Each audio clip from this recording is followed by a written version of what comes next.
You know, guys, it's pretty boring when you're trying to go to sleep in the nighttime. How about the story? Asked Marcus. That'd be a good idea, said Henry. I've got one that's not only scary, but true, said Thomas. You? Just let my brother go do it. Go ahead, Thomas. Alright.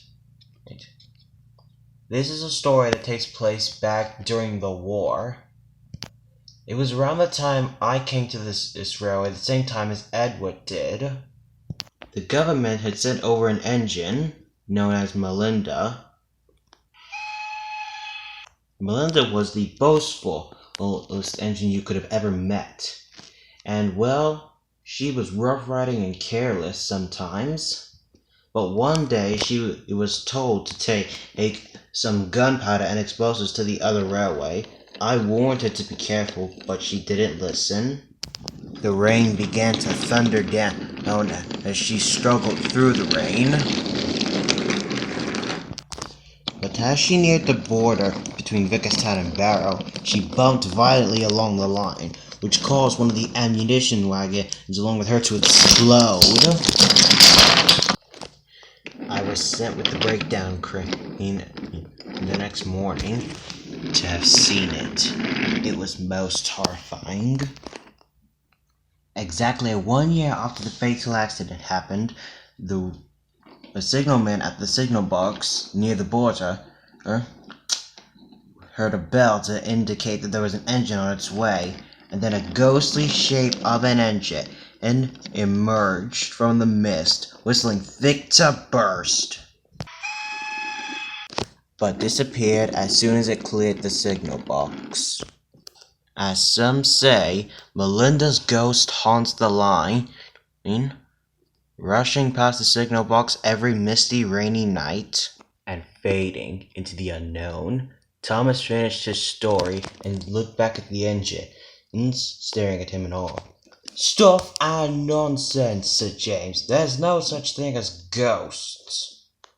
Just then, Sir Topham had arrived. Hello, James. Today, you'll have to take the midnight goods train.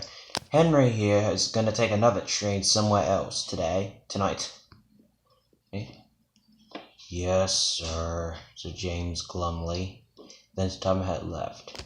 I spent all day pulling dirty goods trains, and now Sir Topham Hatt wants to deprive me of a good night's rest by making me take the midnight goods? It's not fair at all, said James. Hey, the sooner you go, the sooner you'll be back here. I guess. And James left.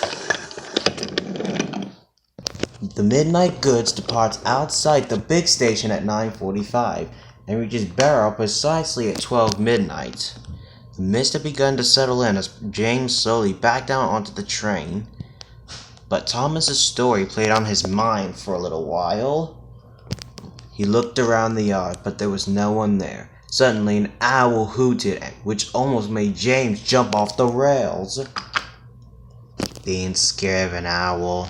How silly I am. It was soon time to depart. The signal dropped, and James steamed out of the yard with his long goods train.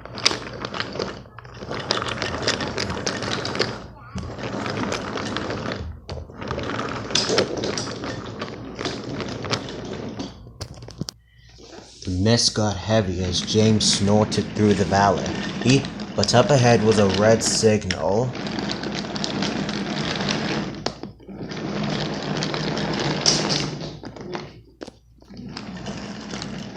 James's driver put on the brakes and they came to a stop. James and his crew were confused. I don't understand it.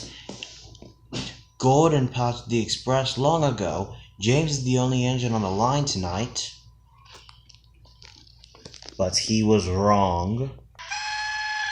A loud, shrill, and unfamiliar whistle could be heard from a distance. James gasped in amazement as a ghostly shape of an engine emerged from the mist, whistling thick to burst. It was heading straight for James. The driver, fireman, and girl jumped out of the brake van and the cab, but once the train neared James's buffers, it disappeared into thin air. James opened his eyes and soon found the line ahead of him was clear. He said nothing as his crew and the guard climbed back into the brake van and the train, and then they continued onto the other railway.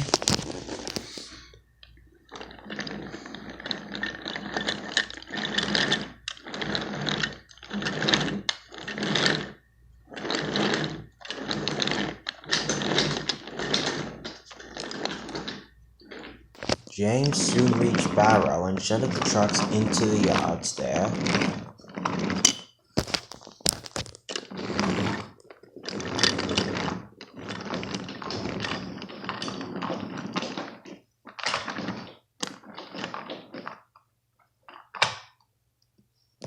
The following morning when he returned to the sheds, he was still in shock.